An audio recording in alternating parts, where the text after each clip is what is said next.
Right, so I wanted to make this video about the aftermath of the NBA Finals. Obviously, if you're watching this video, you'll likely know what happened. We lost.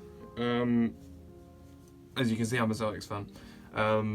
Yeah, so I'm going to talk about it from like my perspective, my team's perspective, and what I've saw from someone that's outside of the US that watches the NBA. Either sometimes on the night or the day after, and I hide the scores, try and not see any of it. So I've got my notes, I've got everything I want to talk about right here. It's got all my notes, I've written them out. A lot of stats as well to try and like prove my point, to try and show you what I'm about and why I think, like what went wrong with the Celtics and why I think the Warriors won. Game 1. Right, so personally, I stayed up and watched this game. Like, this is the only game I was allowed to stay up and watch because I'm doing my A-levels now. It's your final exams pretty much in the UK. If you're American watching this, it's crazy. I had about 10 2-hour exams within a month period. So I didn't get to watch many games because in the UK, all the finals games were on at 2 o'clock in the morning or 1 o'clock in the morning. And if I have an exam at 9 o'clock in the morning the next day, it's not feasible. So I actually watched game 1. It was a great time. I enjoyed it myself a lot. It was a good game 1 for the Celtics actually. I have rewatched all the games and yeah, I'm gonna be talking about them retrospectively kind of thing. So kind of like a hindsight opinion. So what I personally learned from game 1 is we didn't play that well. We won the game, we didn't play that well. The first half was actually quite bad. And it was a good comeback. The way we won it was through a game 4? No, a fourth quarter comeback, which basically got us the win, right?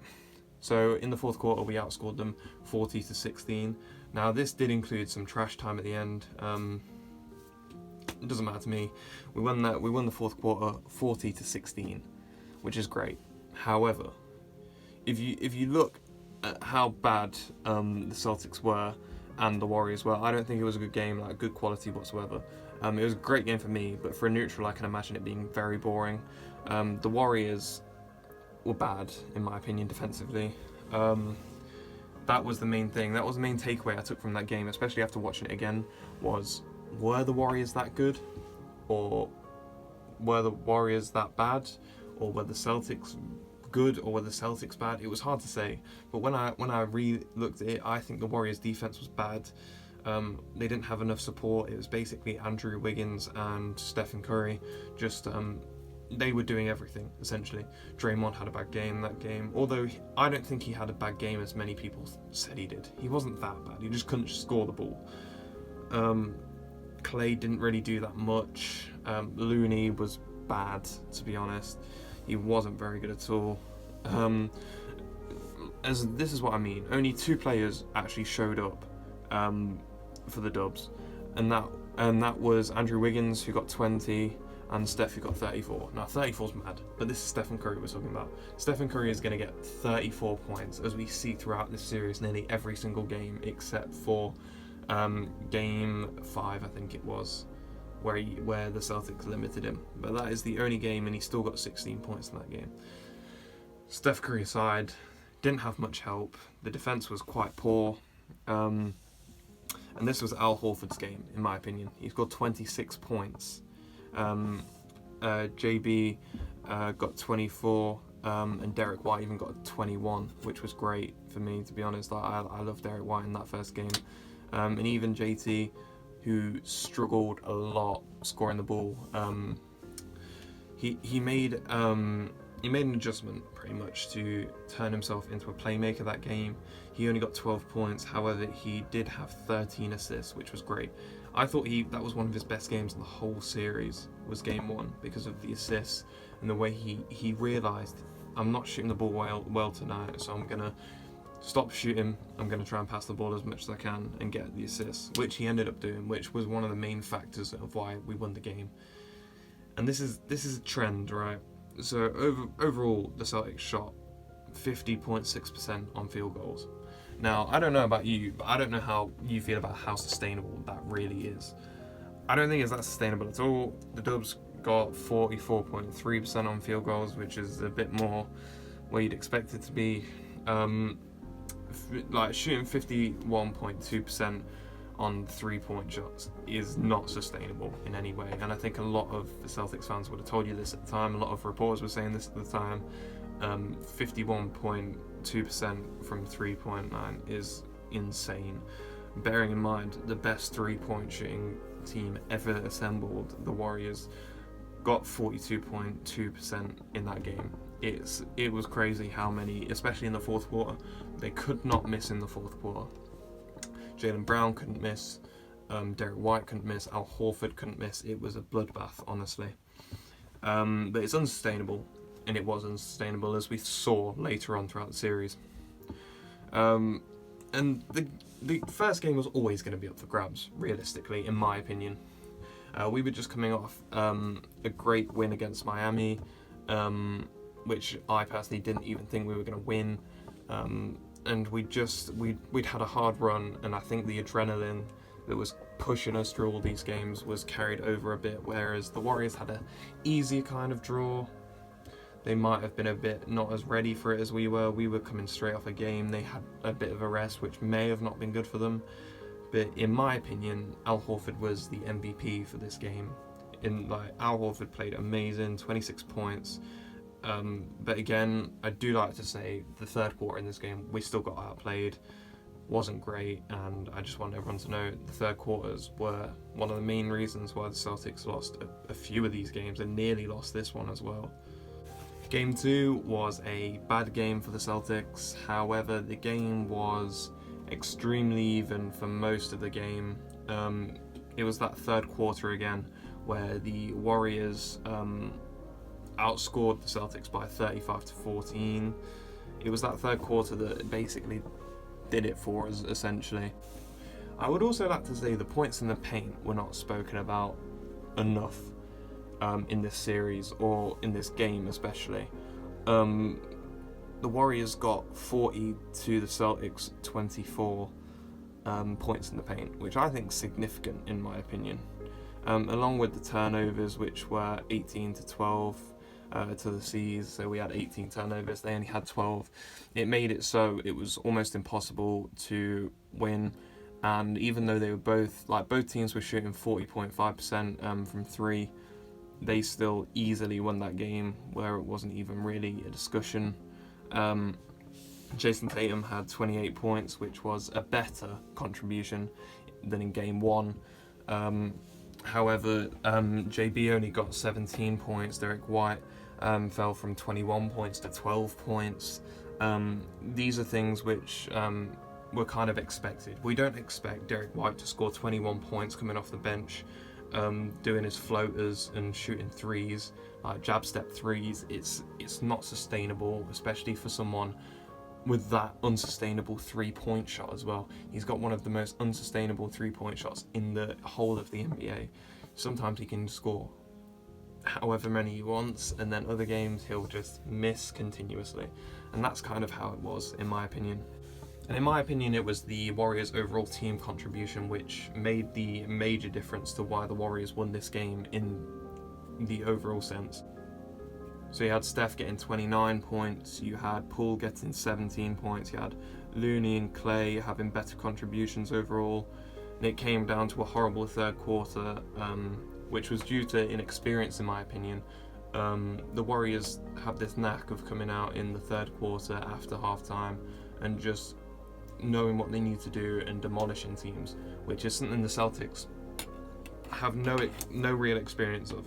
They revert to isolation basketball when it's not going well for them, and they try and force it as much as they can. And in these third quarters, it's shown so badly how much they try and force plays and force isolations. You can see it. Jaylen Brown running into traffic, Jason Tatum running into traffic, everyone just running into traffic off isolation plays. No ball movement in these third quarters. Just trying to just drive and losing it, and this is where all the turnovers come from. Trying to overplay with the ball and trying to do everything by yourself is going to leave you in a position where you're going to turn the ball over. And Jaylen Brown is not the best ball handler in the world. Neither's Jason Tatum, but they try and run into traffic every time and try and score. Jason Tatum foul hunting in this game was a major issue for me. I hate it. Swinging his arms up like this, trying to get people to hit his arms. The refs aren't going to call it every time. Just try and score the ball rather than getting 2 shots, where a lot of times they were missing these shots anyway when they could have just scored without foul hunting, essentially. Oh yeah, and Stephen Curry for my MVP in this game. He was great. Game 3 was my favourite game overall. I loved this game so much because it was just the Stars doing what the Stars should have done all series. However, this is the game where I feel like the Celtics played how the Celtics should have played the whole series.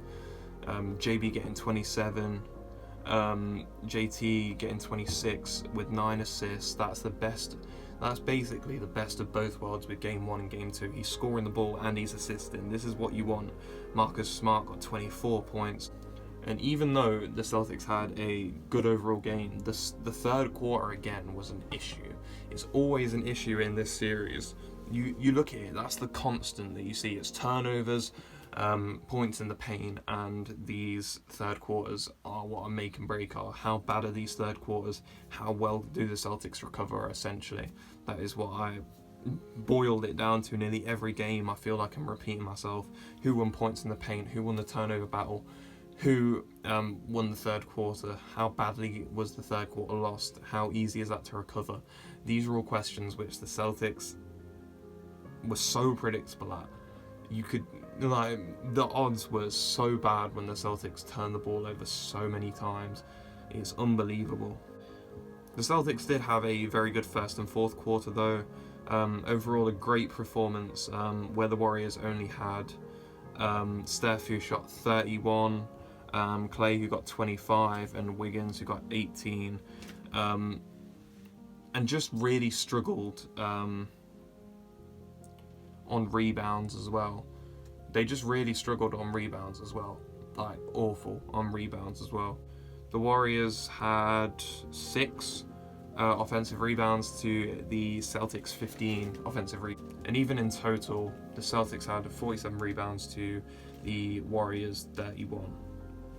This is the main part of why the Celtics won this game, in my opinion. Points in the paint, another major issue that I love to drive, is 52 points in the paint to 26 points in the paint of the Warriors.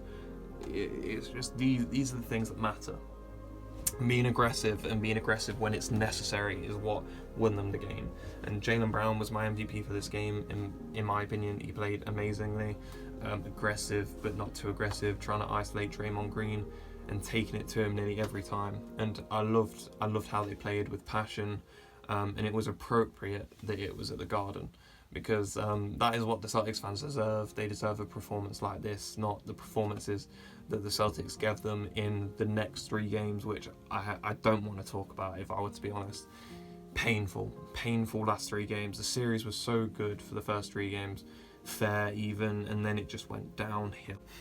So game 4, as I said, this is where things go downhill, to be honest, for me. Even the first half performance wasn't that bad. It was very even for the first half, and I enjoyed watching this game, because I think I did watch this game as well. The second half was a dominant performance by the Warriors. As soon as that third quarter hit, it was all about Steph. Stephen Curry got 43 points in this game. It was all about Steph. He also got 10 rebounds as well, which for a guy as small as Steph, it's mental. It's mad. Like, I think he got the most rebounds in that game, if I remember correctly. I'm not sure, I don't have that stat, but he got so many rebounds in that game. It was unbelievable how well he played, and no one talked about that. He's a small guy and he got these rebounds. It's insane. Then you also had contributions from Klay Thompson, who got 18 points, Jordan Poole, who got 14 points, and Andrew Wiggins, who got 17 points. The Celtics had some good points. You had JT getting 23 points, JB getting 21 points, Smart getting 18. However, it was Steph's game, and it was really all about him, to be honest.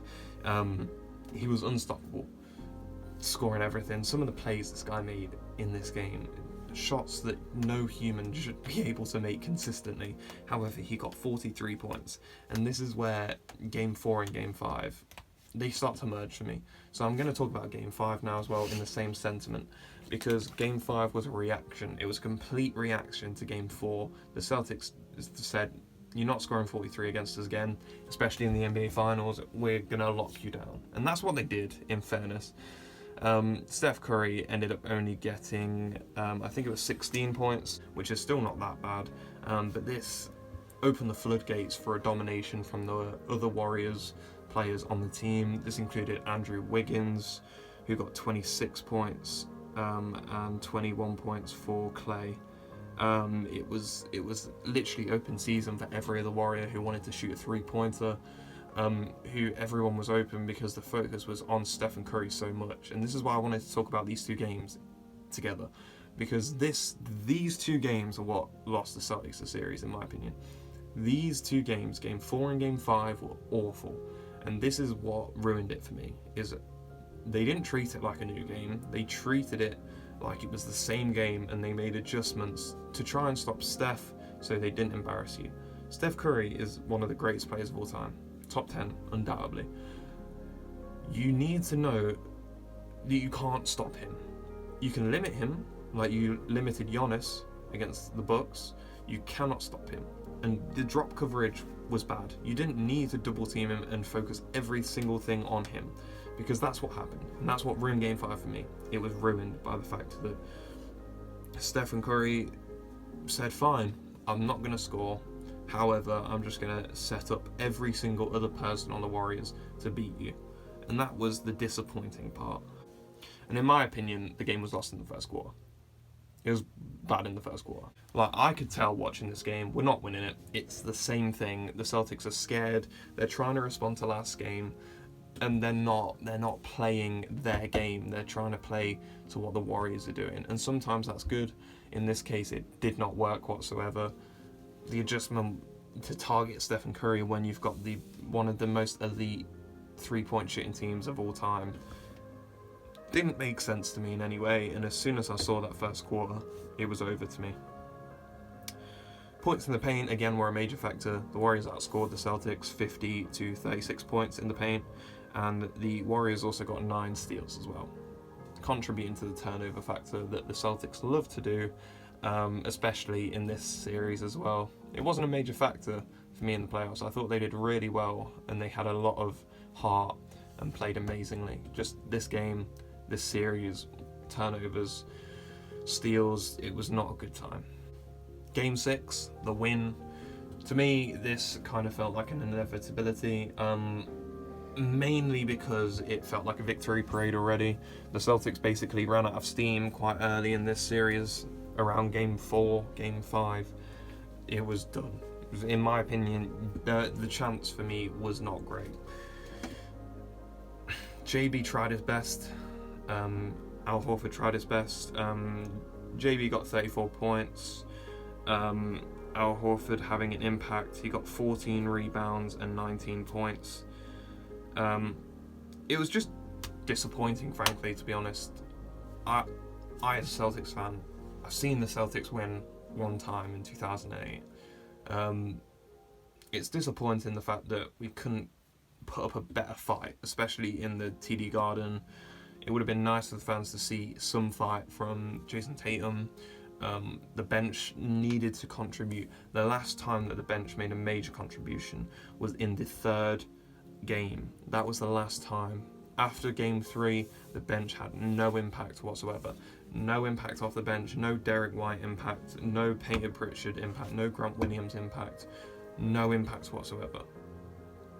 And that was just the story of the game. And the stories of the series after Game 3, the Warriors took control, and that was kind of it for me.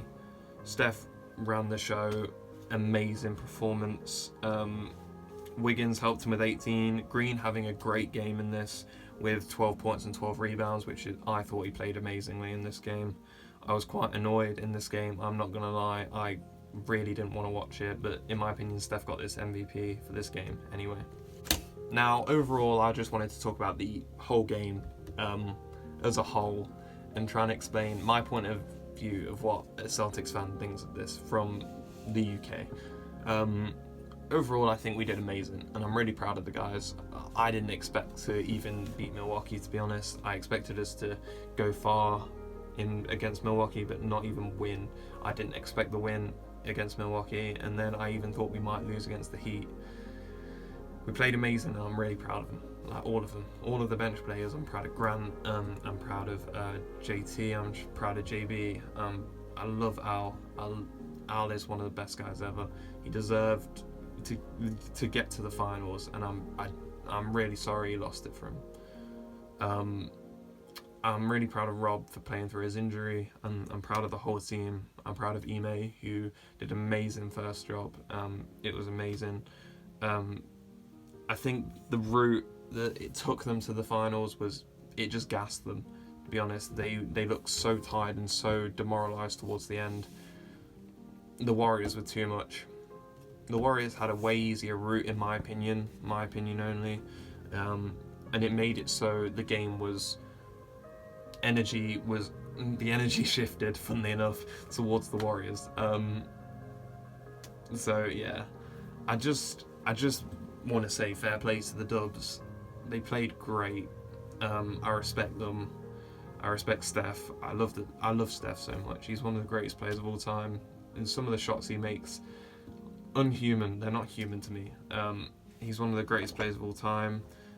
I'm sad it's against my team, but I'm happy I got to watch them for as many games as I did. I'm proud of the guys, and we will be back soon. We are the Celtics, man. We're gonna be back soon, man. Don't worry. It's not gonna be another decade or longer than that, man. We're coming back straight away. Next season, we're back. Yeah, that's it, man.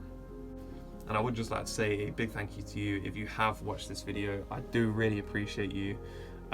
If you have watched it, it means a lot to me if you have.